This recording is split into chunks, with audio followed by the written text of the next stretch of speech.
What's going on, everyone? Welcome back to another Trav and J Outdoors how-to video.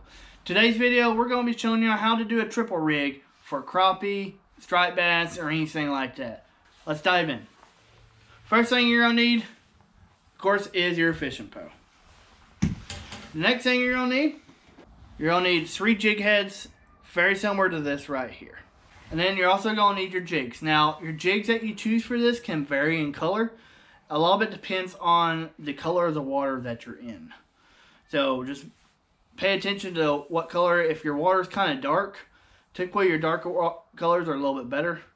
If the water you're in is a little more clear, a little brighter, maybe a little more green, then maybe some lighter colors might be best.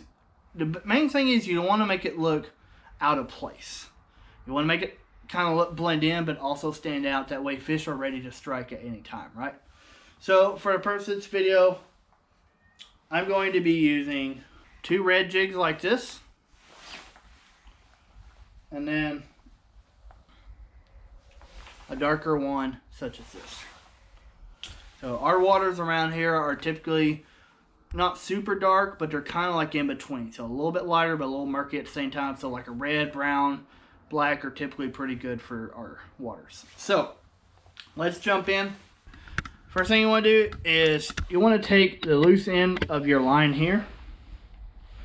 You're going to take one of your jig heads here, run it through, run it up about 1.5 to 2 feet is like where you want to be at. So once you got that up there, you're going to take it.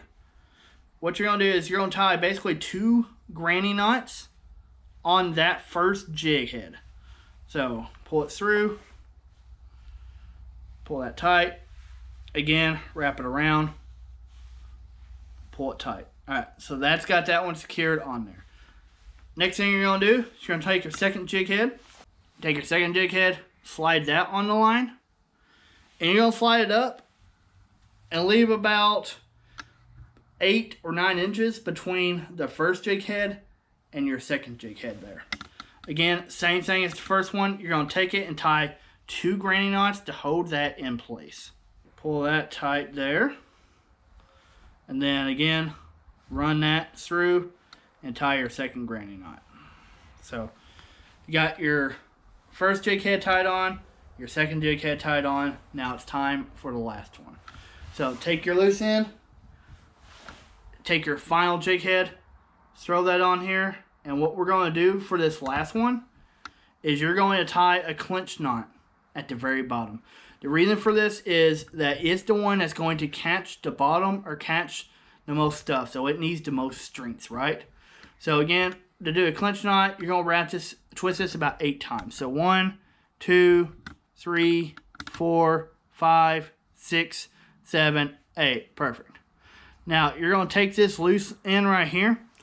You're going to bring it down here towards the bottom, and you're going to run it through the little loop right there. Take it, run it through, pull that down, make it tight, just like that. This is up to you, but I always tie just 1 extra granny knot just to give a little extra hold, just something my grandpa taught me. You don't have to do that, but I always do. So get that tied on, boom, like that. Cut that excess line off. Alright, next, you'll want to put your jig heads on. So, I do, like I said, I do an alternate color. I'm going to take that first red one. You're going to hook it right on there, right from the top. Push it through.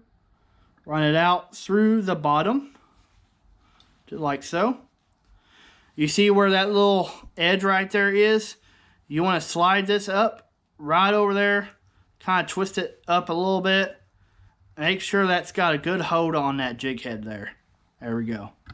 So got a good hold on it. So got that one done. Let's put the next one on. For the second one, we're going to do the brown one. So same exact process. Run it through the tip. Run it down to the bottom. Wrap it up to there. Make sure it's hooked pretty good on there. There we go. And then our last red one's going at the bottom. Run it through there.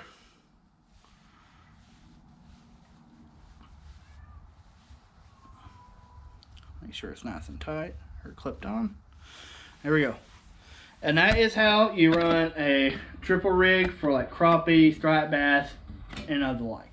So when you throw this out, you toss it out. Try to do an overhead toss. If you do like side toss like that, it has a higher chance of getting tangled up with itself. But this is a very effective rig for crappie. It's very effective for striped or hybrid bass. So definitely recommend using it. Try to avoid areas that have a lot of hang-ups in it, because this rig will get hanged up quite a bit.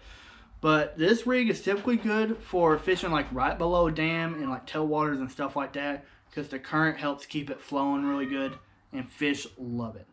And I will warn you, you can catch up to 2 to 3 fish at a time on this rig. I mean, it does happen. It's happened to me. I've caught 3 fish before at once. It's one heck of a fight when you hook 2 or 3 fish on there. So, alright guys, so that's going to close it out. I hope you enjoyed this how-to video. If you are enjoying our videos, guys, make sure to like this video, drop some comments down below, and of course, make sure you're subscribed to see even more of our content. Till next time, guys, keep it real.